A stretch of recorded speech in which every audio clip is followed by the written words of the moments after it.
Everybody say A P T ตะโกนดังๆอีกสักที Everybody say A P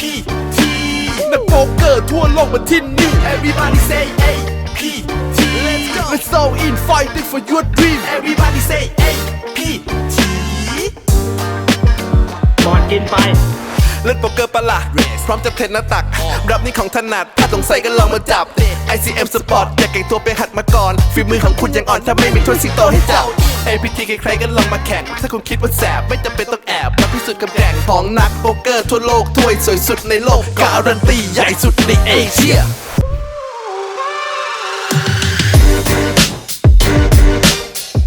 สวัสดีครับผมชื่อดอนณัฐกิจครับเป็นชิปอันดับ1ครับตอนนี้มีชิปประมาณเกือบ50 Big Buy ครับก็เตรียมความพร้อมมาพอสมควรครับศึกษา Final Table มาอย่างดีครับเป็นครั้งแรกครับ Thailand Exclusive ขอขอบคุณทาง APT ครับที่มอบโอกาสนี้ให้ผมครับความคาดหวังเหรอครับก็ได้แชมป์ครับต้องได้อันดับ1ครับอยากได้เมนอีเวนต์ครับที่เหลือ5คนก็ไม่ต้องหวังที่1นะครับเพราะว่ามันเป็นของผมแล้วครับ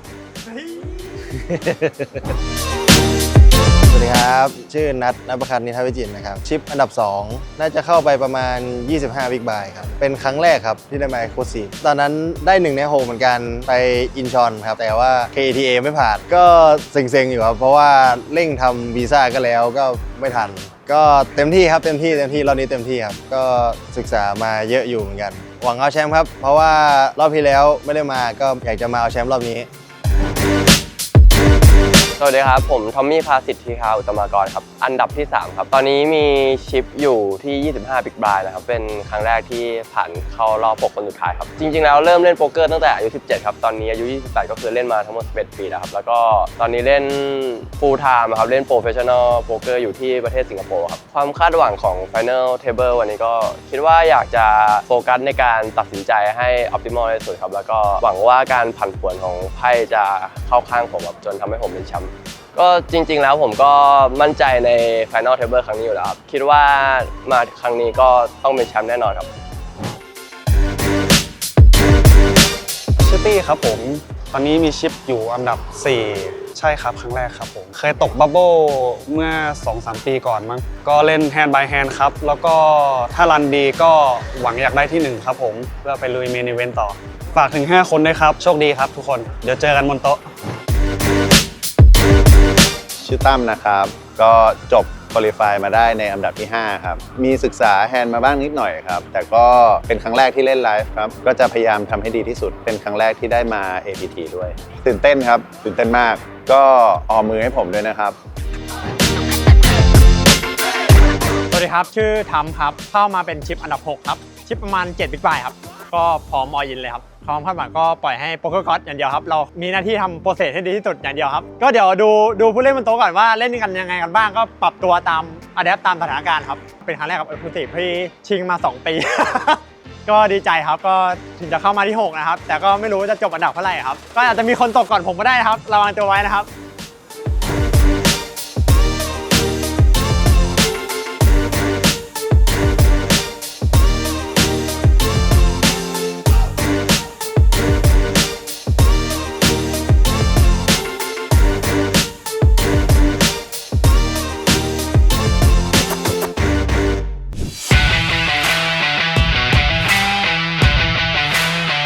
ก็รู้สึกตื่นเต้นครับตอนนี้ไม่เคยขึ้นฟีเจอร์เลยครับ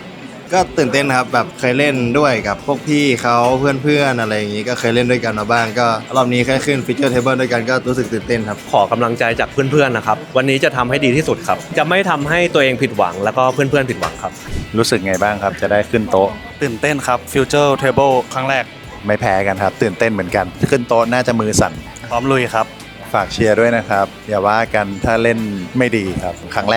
กฝากเชียร์ด้วยครับทุกคนความรู้สึกผมนะครับก็มากับ APT Thailand Exclusive ครั้งแรกครับก็ตื่นเต้นครับผมที่จะได้ขึ้นไลฟ์สตรีมนะครับส่วนผมก็ตื่นเต้นเล็กน้อยครับเพราะว่าเป็นครั้งแรกเหมือนกันที่ได้เข้ามา Thailand Exclusive ครับก็ได้เล่นฟีเจอร์เทเบิลครั้งแรกในชีวิตด้วยเหมือนกันครับก็หวังว่าจะทำได้ดีครับก็ฝากเชียร์พวกเราทั้ง6คนด้วยครับ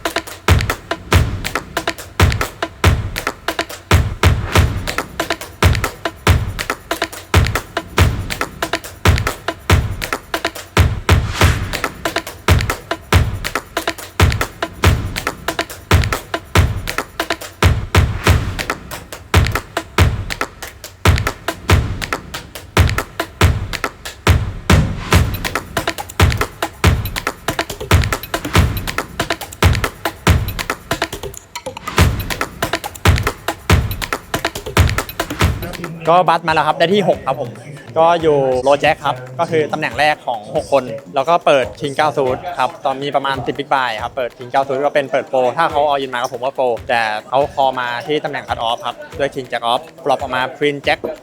X คูโทนก็คือมีดรอผมก็ทีเบสเขาก็คอเพิร์นเป็นควีนก็เช็คครับริเวอร์ผมก็เป็นแบงค์ครับผมก็เอายินด้วยคอมโบที่คิดว่าเป็นคอมโบที่ดีในการรับตรงนี้ครับเขาก็จับรับด้วยแจ็คคิง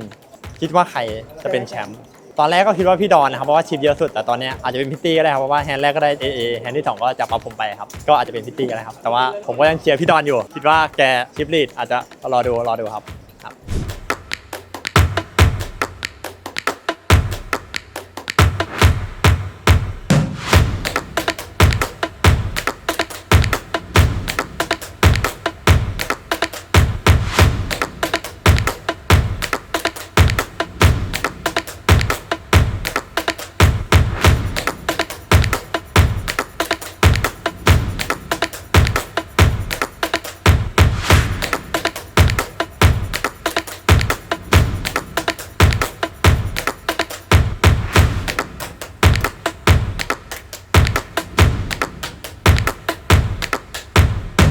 ครับก็ตกมาแล้วนะครับบัสอันดับที่ 5 ครับเดดการ์ดมากไม่มีใครเล่นบัฟก็โดนจับเมื่อกี้เหลืออยู่ประมาณ3บิ๊กไบค์ทอมมี่โอเพนมา UDG ผมถือไอ้แจ็คออฟซูดก็แจมไปแล้วทีนี้พิตตี้อยู่บิ๊กไบค์รีแจมมาทอมมี่ก็เอาอินสวนกลายเป็นทีเวทอมมี่ถือคิงพิตตี้ถือ88ครับเอไม่ตกก็ตามนั้นสนุกดีครับสนุกดีครับเล่นกันเองไม่ได้เครียดอะไรขนาดนั้นก็ยังมีคุยเล่นกันบ้างสนุกดีครับคิดว่าพี่ตี้น่าจะได้แชมป์เพราะว่าเปิดมาแฮนด์แรกถือ AA เลยแล้วมีคนเล่นด้วยแล้วก็ชนกับพี่ดอนไปดีฟชนดีไปเมื่อกี้ก็ดับเบิลอัพขึ้นไปพี่ตี้น่าจะมีโอกาสได้แชมป์สูง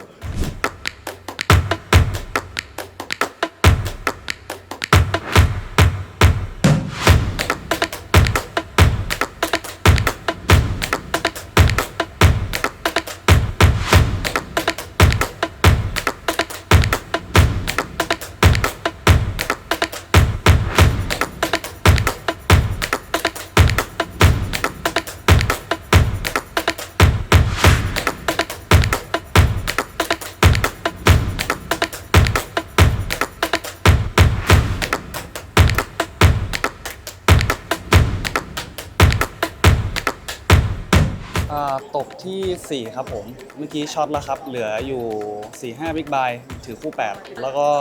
ฟิปกับ A4 A9 A ตกเทิร์นครับก็ออกมาตามระเบียบสนุกดีครับผม Enjoy ก็กดดันเพราะว่าน่าจะเป็นเพราะสตรีมมากกว่าฝากแชมป์ไว้ที่ใครดีทอมมี่ก็น่าจะเป็นไปได้ครับทอมมี่อาร์เคสซีฟครับ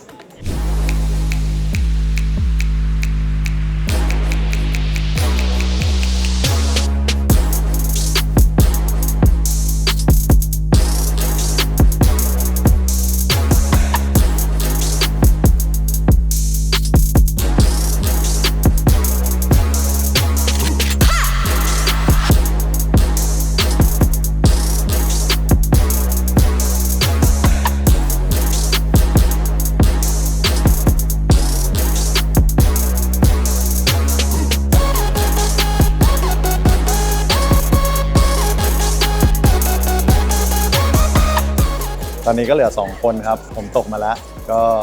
สนุกครับเป็นรายการที่สนุกก็ถ้ามีโอกาสผมก็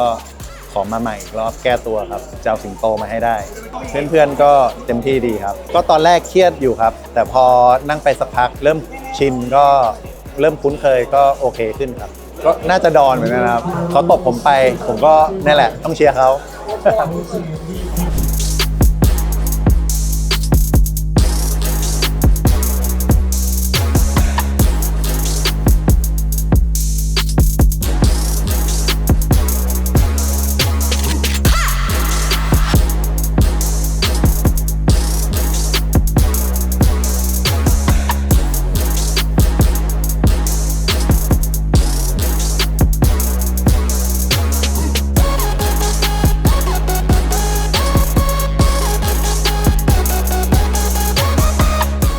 ก็เพิ่งแพ้เฮดซับมาครับจริงๆก็ได้ที่ 2 ก็ดีใจแล้วครับแต่ก็พลาดไปนิดเดียวเอา 95 เต็มถังเข้าไปเล่นติดทูแพรเขามีคิงริเวอร์ตก 10เขามีคิง 10 ตกรอบเรียบร้อย ทอมมี่เล่นดีครับถือว่าเล่นดีเลยครับก็มันครับสนุกบรรยากาศบนโต๊ะก็โอเคครับรีแลกซ์ไม่ได้เครียดมากก็สนุกดีครับก็ได้ประสบการณ์ขึ้นเยอะเลยครับในการขึ้นสตรีมเทเบิลก็ยังมีเรื่องที่ต้องเรียนรู้อีกเยอะเลยครับก็จะพัฒนาต่อไปครับ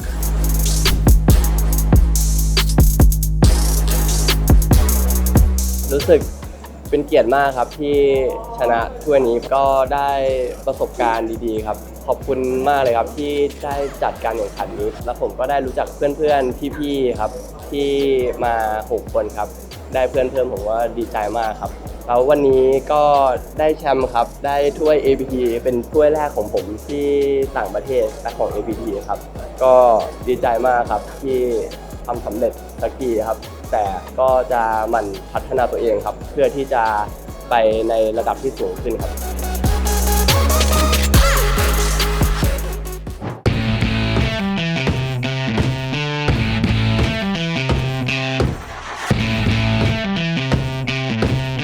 วันนี้ครับก็นอนมาเต็มที่นะครับตอนนี้ก็พร้อมที่จะลงเมนยูเวนแล้วครับก็หวังว่าจะรันกูดนะครับขอกำลังใจด้วยครับ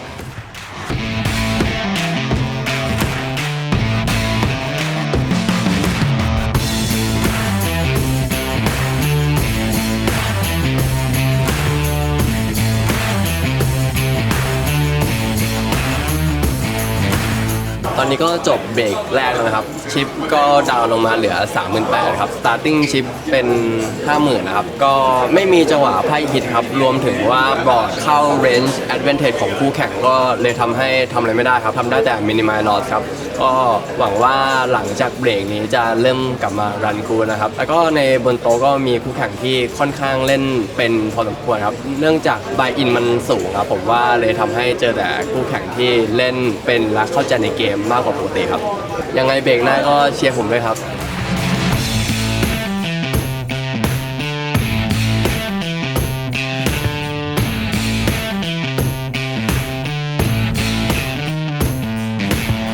ก็เจอจังหวะดาวสวิงครับก็แค่คูลเลอร์ครับแล้วก็ฟลิปครั้งสุดท้ายไม่ผ่านครับเอสควีนกับเอสแปดครับพอเราเหลือช็อตแซกประมาณ10บิ๊กบายก็เลยฟลิปครับเลือกสปอตที่คิดว่าดีที่สุดแล้วครับเอสควีนซูเต็ดเจอเอสแปดซูเต็ดครับแต่ว่า8ตกครับก็ตกรอบไม่เป็นไรครับรายการหน้าเดี๋ยวจะทำให้ดีที่สุดครับ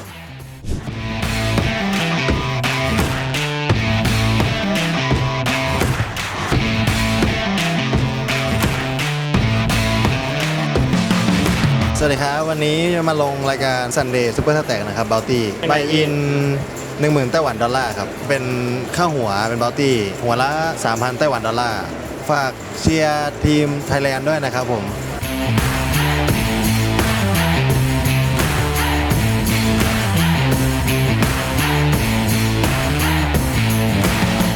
นี่เบรกที่2ครับก็สถานการณ์ก็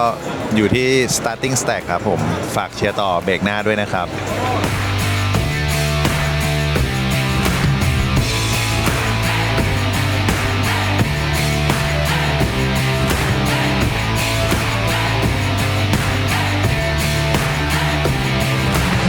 มื่อกี้เพิ่งเปิดเบรกมาก็แตกแล้วครับอยู่ตำแหน่ง Big Buy แล้วก็ถือ 10 King Off แล้วก็ตำแหน่ง UTG เขาแจ็คแมปเบสไปเรื่อยๆ สุดท้ายก็แตกแมมตกเทิร์นผมฟลอปมาติด 10 ก็แตกตามระเบียบไม่เชื่อว่าเขามีตกเป็นที่เรียบร้อยแล้วครับเหลือประมาณ20 Big Buy ถือ King Pocket King UTG Open ไปประมาณ2 Big Buy เจอ Cut Off T-Bet 6 Big Buy ถึง7 Big Buy ครับก็ถือ King ก็รีแจมไปเรียบร้อยเจอคู่ A บอร์ดตกเป็น10 14 8 2ไม่ตก King ครับเรียบร้อยตามระเบียบตอนนี้ก็ยังเหลือทั้มอยู่นะครับฝากส่งกำลังใจให้เข้าไฟนอลเอาถ้วยกลับบ้านให้ได้นะครับ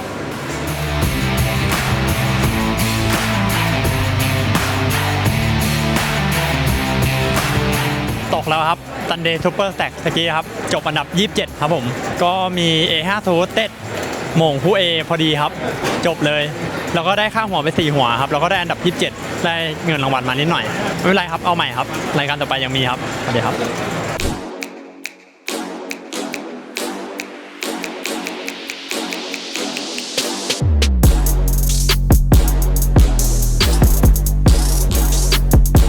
เมื่อกี้เล่นรายการ NL HOM ไปครับ10K ไต้หวันดอลลาร์ครับก็ลงแข่งไปทั้งหมด407คนนะครับ ITM 55 คนครับผมก็เกียร์พอดใหญ่ก่อนที่จะ ITM ก็เลยต้องลุ้นรอด ITM แล้วก็ ITM แล้วก็ตายเลยครับก็คือแบบพอใจแล้วครับที่ ITM ทุกแอคชั่นที่เราตัดสินใจเนี่ยก็คือตามที่เราฝึกมาครับฝากเป็นกำลังใจให้ผมต่อด้วยครับรายการต่อไปครับ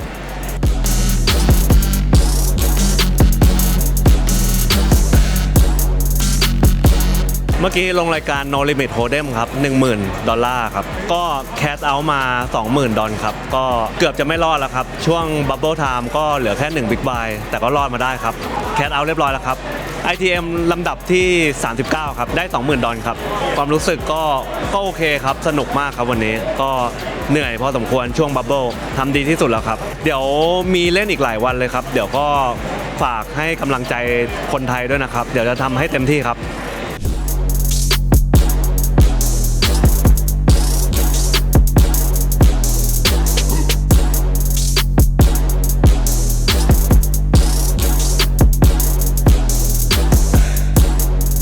สวัสดีครับวันนี้มาเล่นรายการ Tuesday Traveling Stack นะครับบายอิน$10,000ไต้หวันตกเป็นที่เรียบร้อยแล้วครับเมื่อกี้ตอนนี้ยังเหลือพี่ดอนกับพี่ธรรมนะครับที่ผ่าน Exclusive มาก็ฝากส่งกำลังใจเชียร์ทั้ง2คนด้วยนะครับผม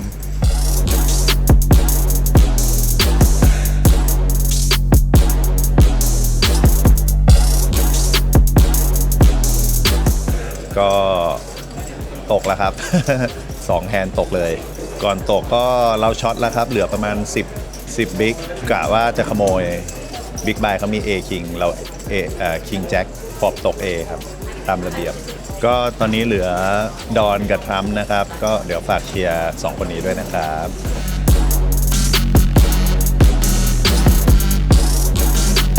ตอนนี้ก็เหลือจาก293คนเหลือ41คนนะครับ ITM 39คนครับก็คืออีก2คนครับสแต็กเราก็อยู่ประมาณกลางๆครับฝากเชียร์ด้วยครับก็เล่นเข้าไฟนอลครับผมชิปตอนนี้ก็ขึ้นมาพอสมควรก็มีประมาณ Average Stack ก็ดับเบิลอัพมา2 ตาติดก็พอมีชิปเล่นอยู่ก็คิดว่าน่าจะ ITM แน่นอนครับ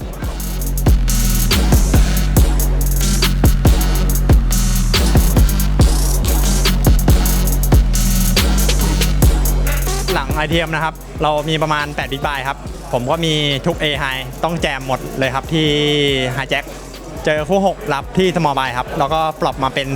278 Queen X ตามจริงผมไม่ติดอะไรครับเขาก็คู่6ขึ้นไปครับก็ตกอันดับ31ครับยังเหลือพี่ดอนอยู่ครับยังฝากเชียร์ลุ้นพี่ดอนเข้าไฟนอลได้ครับ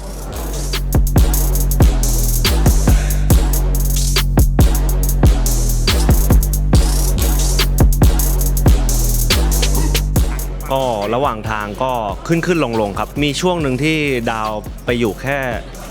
4 Big Buy แล้วก็ขึ้นมาจนตอนนี้ก็ได้เข้า Final Table ก็เมื่อกี้ใน Hand Final Table ก็มี Hand โชคดี Hand หนึ่งครับที่เขา all in กัน 3 way มี King Queen Jack 7 AA Jack 7 cover ทั้ง2คนครับ Jack 7 good ครับก็ Flop Jack แล้วก็ผมได้จำขึ้นมา2อันดับก็ขึ้นมาเป็นอันดับ4เลยครับจากชิปบวยครับก็ถือว่าโชคดีใน Final Table ถือว่าทำดีที่สุดแล้วครับก็เล่นใน A เกมของเราก็พยายามเล่นใน A เกมของเราให้ได้มากที่สุดก็มาถึงตอนนี้ก็รู้สึกโอเคแล้วนะครับก็พอใจครับ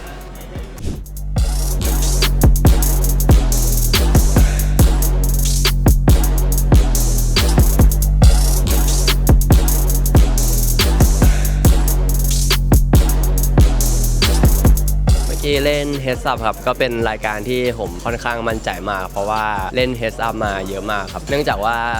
ไม่ค่อยมีเพื่อนเล่นด้วยก็เลยต้องเล่น Heads Up หาคนเล่น Heads Up แล้วก็ชื่นชอบ Heads Up เป็นการส่วนตัวเพราะว่าเราได้ต้องฝึก exploit คู่แข่งครับต้องเข้าใจ range คู่แข่งเข้าใจความคิดคู่แข่งครับแล้วก็ดูปฏิกิริยาของคู่แข่งด้วยครับเมื่อกี้ก็ตกที่6นะครับถือว่าต่ำกว่าที่คาดไว้เพราะหวังว่ามีโอกาสที่จะได้แชมป์ ครับเพราะว่าฝึกมาค่อนข้างเยอะตอนจังหวะเมื่อกี้ก็เปิดบอร์ดแพ้ทุกบอร์ดครับแล้วก็บัฟไม่ผ่านไพ่ไม่ติดก็คือครบสูตรครับดาวสวิงสุดๆแต่ไม่เป็นไรครับก็อย่างน้อยก็อินเดอะมันนี่เรียบร้อยแล้วครับ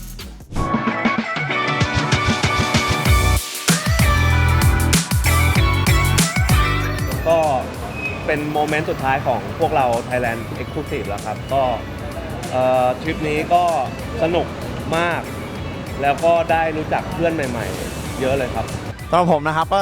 ตื่นเต้นสนุกแล้วก็เป็นการขึ้นฟีเจอร์เทเบิลครั้งแรกเป็นประสบการณ์ที่ดีมากครับสำหรับผม ก็